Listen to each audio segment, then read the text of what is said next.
sesión de teoría sobre dolor abdominal agudo y crónico. Bueno, empezaremos. Y no avanza. Ya, algunas generales sobre el dolor abdominal. Es una causa frecuente de consulta pediátrica. El 15% de las consultas entre los 5 y 14 años es debida a esta causa. Se acompaña frecuentemente de otros síntomas. En la mayoría de los casos son procesos autolimitados. Cuando estos pacientes acuden por dolor abdominal en emergencia, el 5% de ellos va a requerir hospitalización y solo 1 o 2% va a requerir un tratamiento quirúrgico.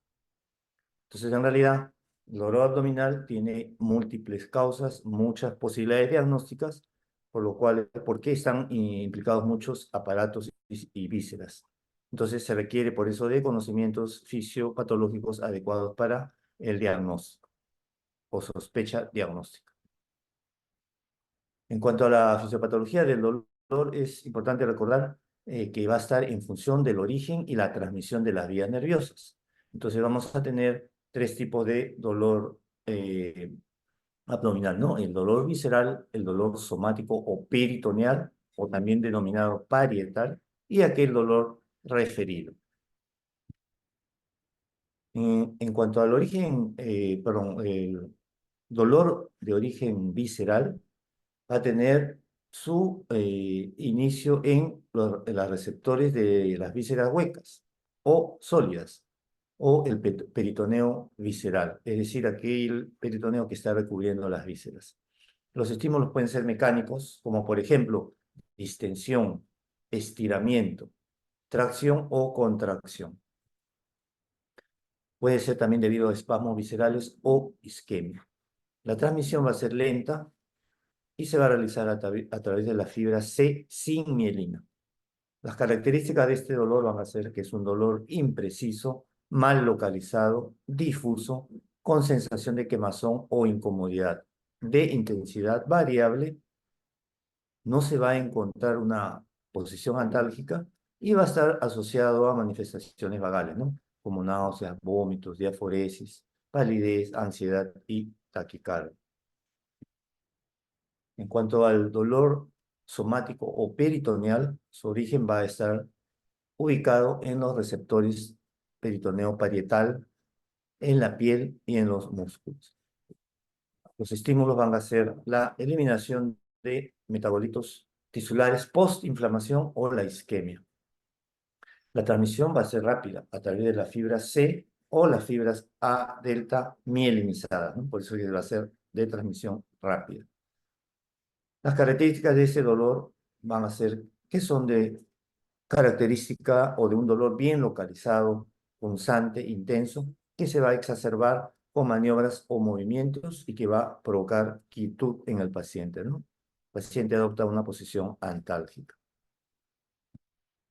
Y el dolor referido es aquel que se manifiesta en regiones alejadas de donde se origina. Va a ser un dolor irradiado que conlleva hiperalgesia cutánea sobre el dermatoma inervado por el mismo segmento neural que inerva al órgano enfermo. Entonces, cuando enfrentamos un dolor abdominal, debemos determinar su naturaleza, si es agudo o si es crónico. Y si es agudo, debemos de ir pensando si es de tipo médico o de tratamiento quirúrgico. Y si tenemos un dolor crónico, tenemos que descartar si es un dolor orgánico o si es funcional. Entonces, voy a mencionarles acá, bueno, la cantidad de patologías probables son muchas, son y muy variables, ¿ya? Entonces, en realidad, cada una de estas patologías es así un subtema aparte, así que vamos a mencionarlas y para tenerlas en consideración en algún momento cuando uno tenga que enfrentarse a los pacientes por ejemplo, por grupos etarios, ¿no? Es una buena costumbre considerar los grupos etarios en el abordaje del dolor abdominal. En cuanto al recién nacido, vamos a tener bastante patología con malformaciones, ¿no? Por ejemplo, malrotación y vólvulo intestinal, atresia o bandas duodenales. Son unas bandas fibrosas que comunican el duodeno con el colon. Atresia y ayuno ileal, ilio o tapón meconial, ¿no? Por ejemplo, en la fibrosis quística. Enfermedad de Hirschsprung, que es el megacolon aganglionócido. Es decir, hay zonas del colon que no están inervadas, por lo tanto no van a tener el peristaltismo y se va a acumular el resto fecal, ¿no? Obstrucción infuncional, adinemia congénita, atresia anal, duplicaciones intestinales, ¿no? Entonces, si se dan cuenta, son algunas malformaciones propias del grupo etario. En los lactantes o menores de 2 años, vamos a tener por orden de frecuencia, aquí están eh, algunos casos enumerados como frecuentes, relativamente frecuentes o poco frecuentes y muy poco frecuentes, ¿no? Entonces, vamos a tener los cólicos del lactante, que es una patología eh, mm, poco definida, digamos, en aquellos pacientes menores de 3 meses, ¿no? Eh, Procesos diarreicos, síndromes virales. Mucho menos frecuente ya traumatismo, maltrato infantil, invaginación, anomalías intestinales que se manifiestan en ese grupo etario, hernia inguinal, anemia de células falciformes y mucho menor en presentación, con menos frecuencia, apendicitis, vólvulo, alergia a leche de vaca, tumores o intoxicaciones. En el grupo de pacientes entre 2 a 5 años, considerar nuevamente acá lo más frecuente, menos frecuente y mucho menos frecuente. Entonces, consideremos en los pacientes de 2 a 5 años procesos diarreicos, infección intestinal, traumatismos, apendicitis, neumonía, asma. Entonces, acá haciendo hincapié que hay procesos respiratorios que pueden conllevar algún dolor abdominal. Anemia de células falciformes, infecciones virales, estreñimiento. Poco menos frecuente, divertículo de Meckel, púrpura de Geno-Schönlein, fibrosis quística, invaginación, síndrome nefrótico. Y mucho menos frecuente, hernia encarcerada, neoplasia, síndrome urémico hemolítico, fiebre reumática, hepatitis, enfermedad inflamatoria intestinal, quiste de cordero, anemia hemolítica, diabetes mellitus y porfiria.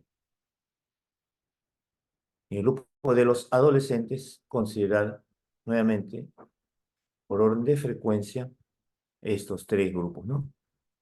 En el primer grupo están los procesos digestivos diarreicos, los traumatismos, empieza a aparecer ya más la apendicitis, ITU, enfermedad pélvica inflamatoria, estreñimiento, enfermedades víricas. Nuevamente, neumonía, asma, procesos respiratorios, ¿no? Fibrosis quística, úlcera péptica, colecistitis, pancreatitis, dolor intermenstrual. Y mucho menos frecuente, fiebre reumática, litiasis renal, tumores, torsión testicular o torsión ovárica. Entonces, en la historia clínica, considerar antecedentes. Considerar también las características del dolor, si es algo agudo o si es algo crónico. La forma de inicio, la evolución, la localización y el tipo de dolor, ¿no? Entonces, todos son, si se dan cuenta, eh, datos anamnésicos, ¿no? Que uno tiene que ir averiguando. Y preguntar siempre los síntomas asociados que van a orientar también, ¿no?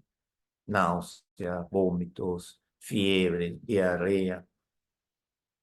procesos respiratorios, problemas urinarios, problemas ginecológicos. Y nuevamente haciendo hincapié que es importante, en pediatría es importante el abordaje de acuerdo a los grupos etarios.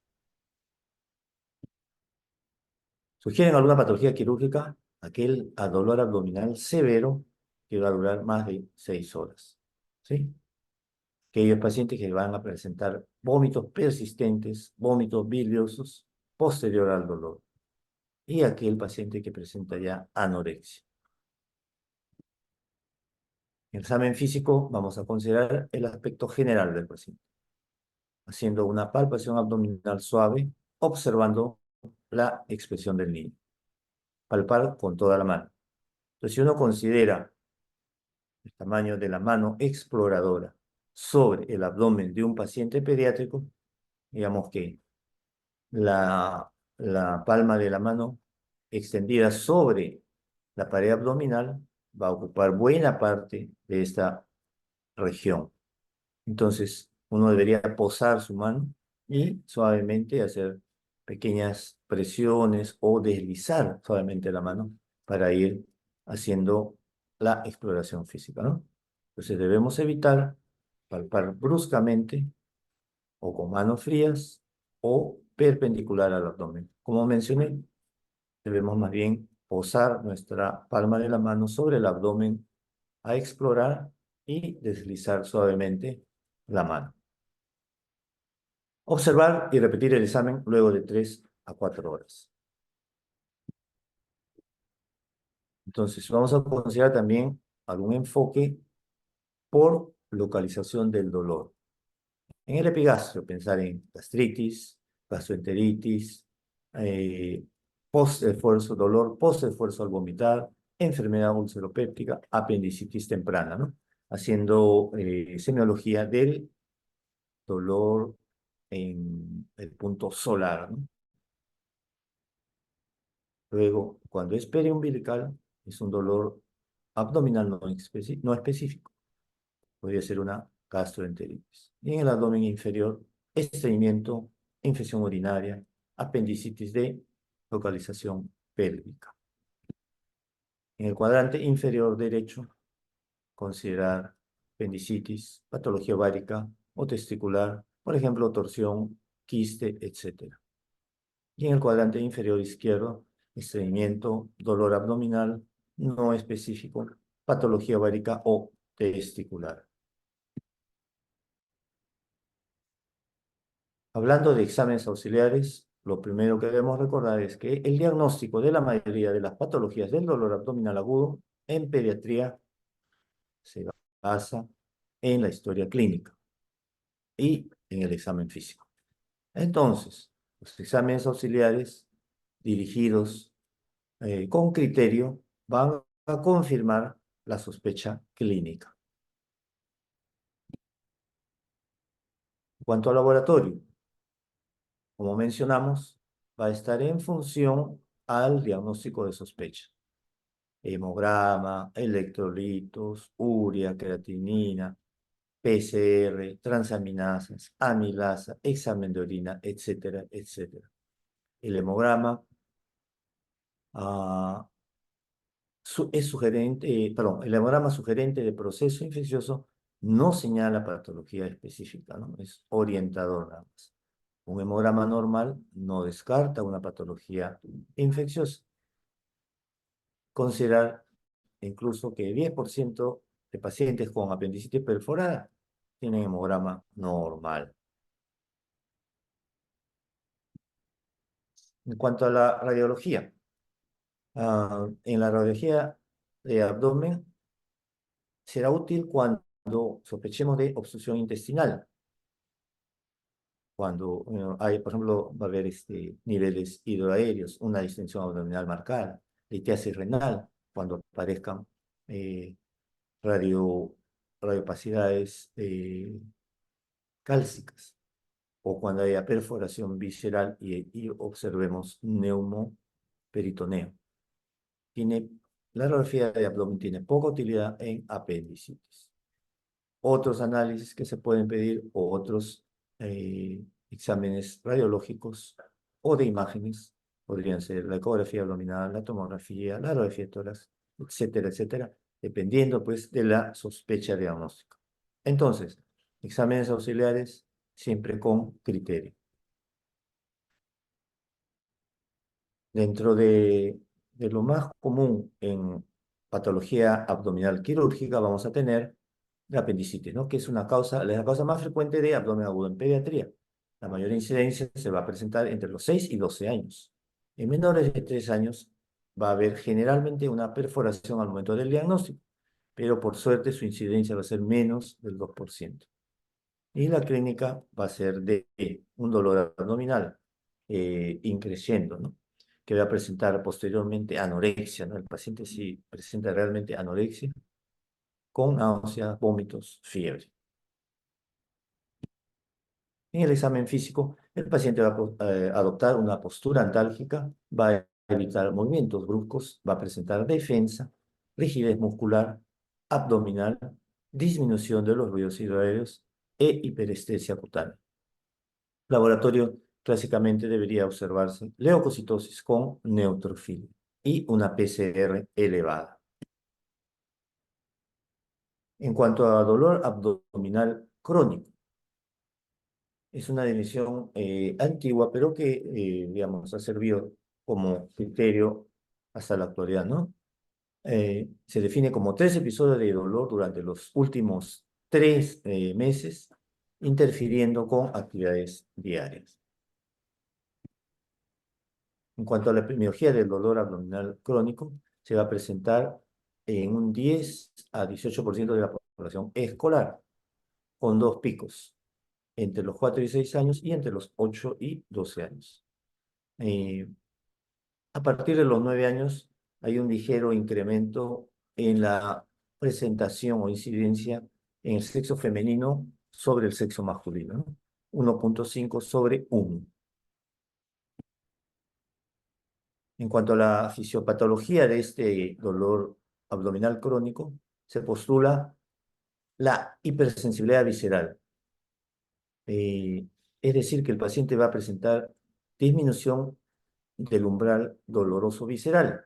Entonces, el paciente va a presentar una respuesta exagerada ante los estímulos convencionales. Y eso va a ocasionar hiperalgesia o dolor, ¿no? Son estímulos que en algunos pacientes no causan gran molestia, pero que estas pequeñas estímulos van a ocasionar en este tipo de pacientes un dolor abdominal. Otra causa sería la dismotilidad gastrointestinal, debido a una disautonomía vegetativa. Y es como si el paciente presentara calambres, digamos, por ese peristaltismo anómalo y exagerado. Para que sea recurrente este dolor abdominal crónico, se requiere de estímulos estresantes físicos y psíquicos, ¿no? Entre los físicos vamos a tener enfermedades y medicamentos recientes, intolerancia constitucional a la lactosa u otros azúcares, estreñimiento aerofágico. De los psíquicos vamos a tener algunos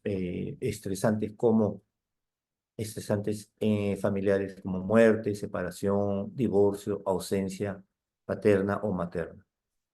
El estrés escolar y considerar que el niño con dolor abdominal crónico es un niño introvertido, con escasa autoestima, aislado y con depresión leve.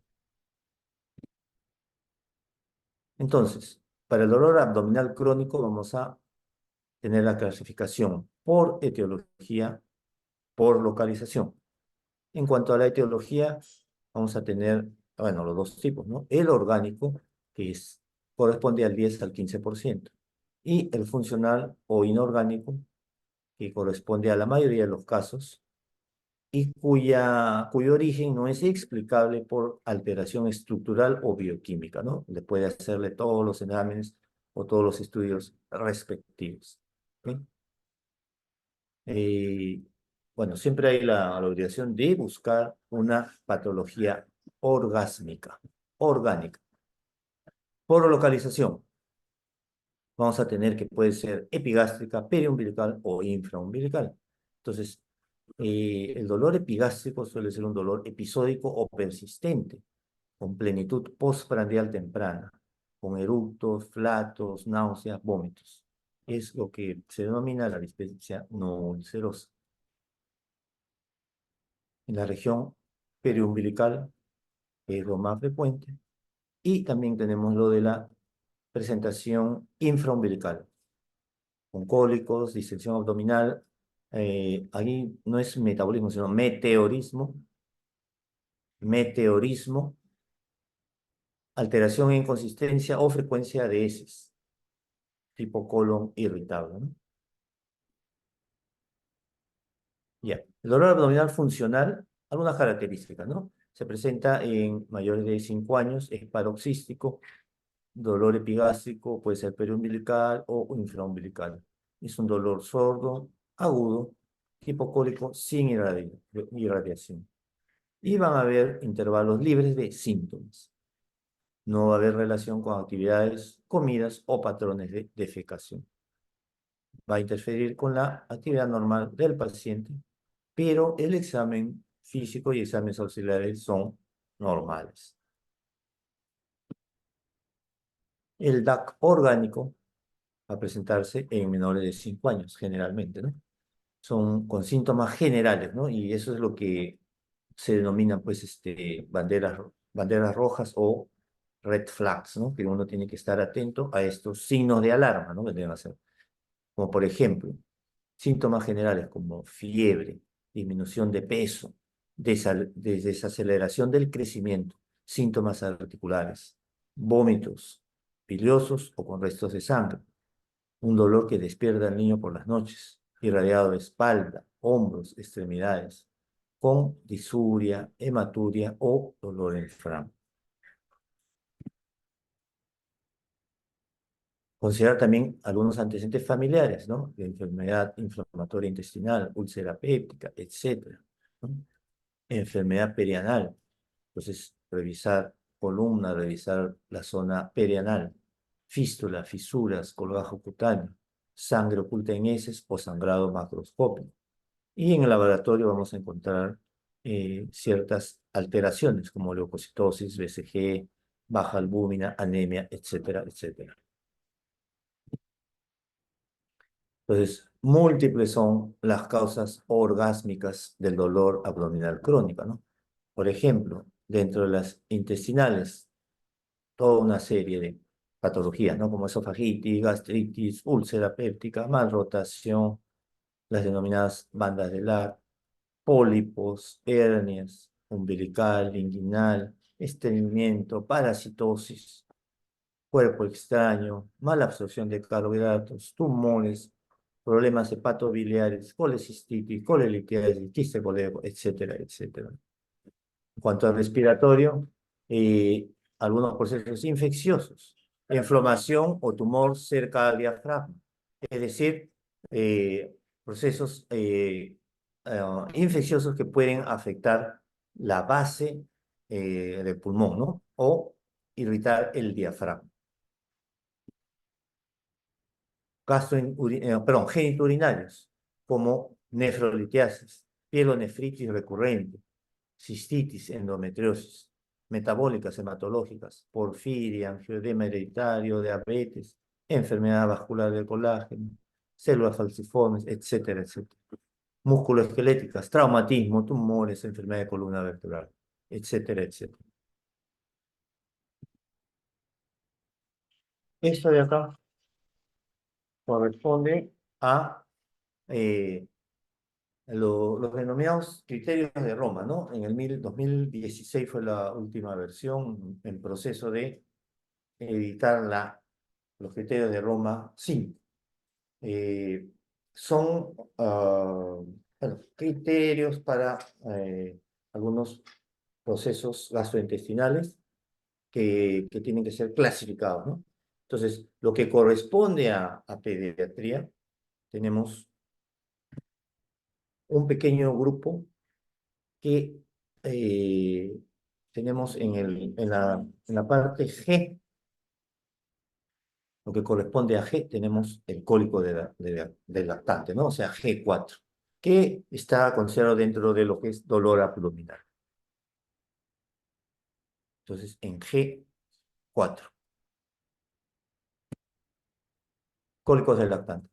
Bueno, esto de acá, en realidad son criterios que, bueno, como les voy a dejar ahí la diapo para que ustedes revisen y vean, porque son criterios, entonces, para poder clasificarlos y decir que pertenece a este tipo de paciente, con este diagnóstico, deberíamos tener estos criterios, ¿no? Por ejemplo, inicio y finalización del cuadro antes de los 5 meses de edad, ¿sí? Periodos recurrentes y prolongados de llanto, queja o irritabilidad referidos por los cuidadores, sin causa aparente y que no se pueden prevenir ni resolver por dichos cuidadores.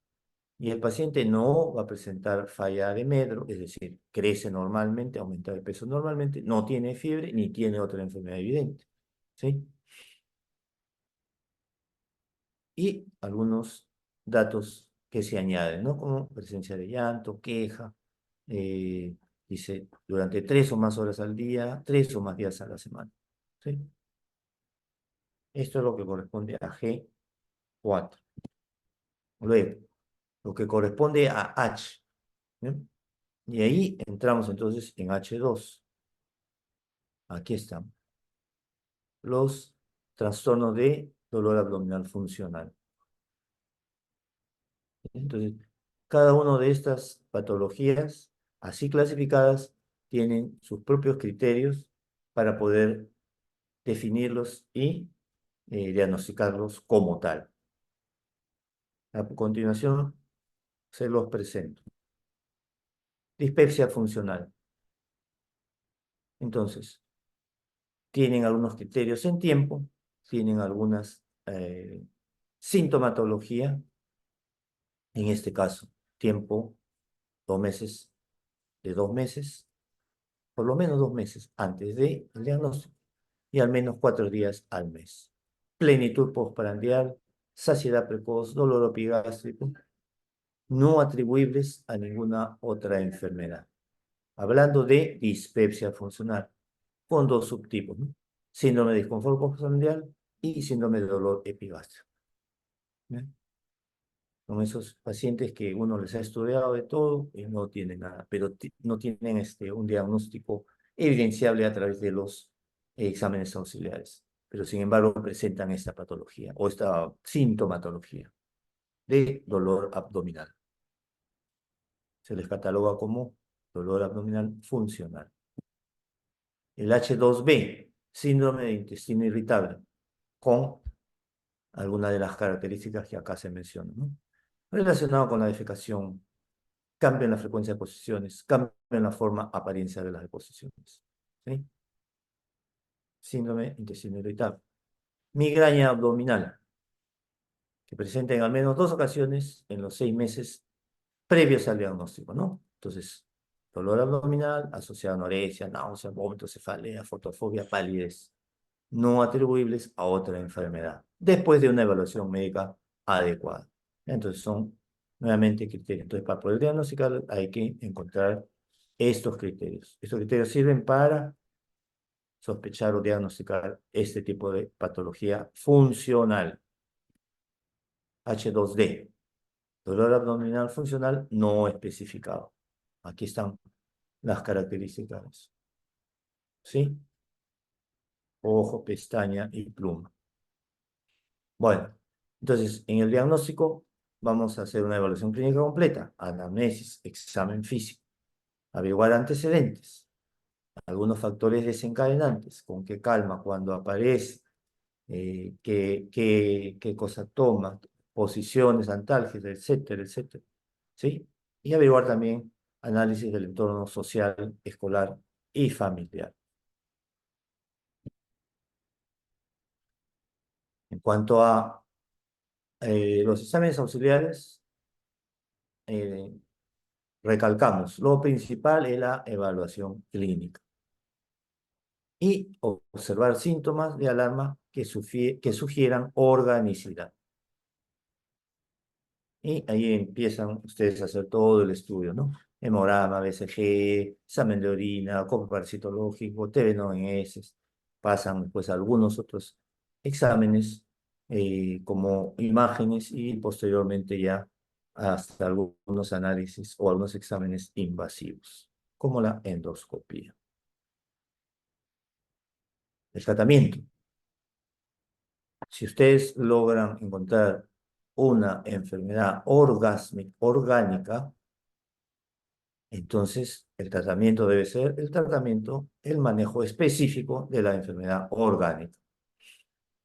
Eh, En segundo lugar, dar algunos sintomáticos para algunos trastornos funcionales, ¿no? Como procinéticos, anticolinérgicos, fibra, etcétera, ¿no? Y el tratamiento familiar, educación, tranquilización y apoyo continuo al paciente y su familia, identificando fuentes de estrés e intentando bajar el estrés y la tensión en el niño. Cuanto al pronóstico de estos trastornos funcionales, el 50% va a presentar resolución completa. El 25% persistirá con dolor abdominal en la etapa adúltera. Y otro 25% presentará asociado otros trastornos psicosomáticos.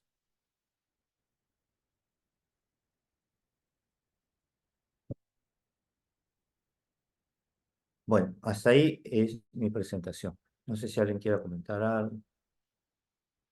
Karen, ¿todo bien? ¿No estás Sí, durmiendo, Karen? doctor. No, no estoy durmiendo. Ah, ya, muy bien. La marea alcalina, postprandial. Ya. Doctor, una consulta. Yo voy a dejarles entonces la presentación a Karen y ella les va a proporcionar las diapositivas para que puedan repasar. Todo está en los slides.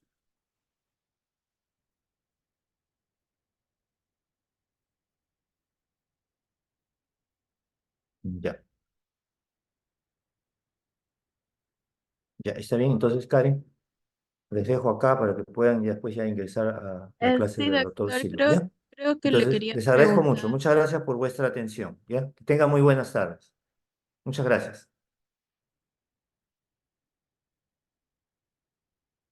Gracias, doctor. Muchas gracias.